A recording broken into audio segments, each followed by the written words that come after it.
A day after emphatically declaring his stand on the draft constitution, Deputy Prime Minister and Finance Minister Uhuru Kenyatta now proposes that the contentious issues be isolated from the draft constitution so that they can be voted for or against individually. This is what is known as the multiple choice referendum.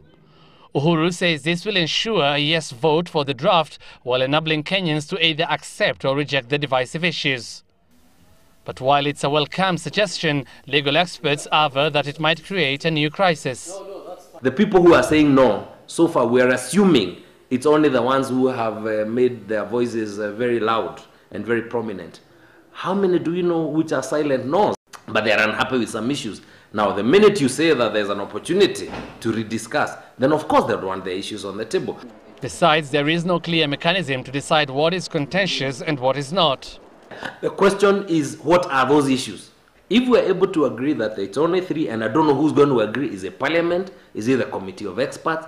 Indeed, when Parliament unsuccessfully attempted to amend the draft constitution, over 150 proposed amendments had been floated. The other issue is that people might have different reasons, for instance, why they are against the clause on abortion. While some might reject it because they think it's too liberal, others might reject it because they want it even more liberalized. So how are these contentious issues going to be presented in the multi-choice referendum? Then those issues, rather than them being removed from the document, we will retain the provisions in the current constitution and then provide a time-bound process within which further discussions, further negotiations, and then an acceptable amendment can then be incorporated in the constitution. The multiple choice referendum has been done before.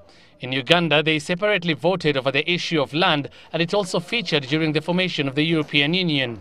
If we are not able to agree very early on not more than 5 issues, then we'd rather go with the document as is. The whole argument, however, depends on whether MPs agree to amend the Constitutional Review Act so as to create a referendum act which will allow the contentious issues to be voted for separately at the referendum. Hussein Mohamed, Citizen Weekend.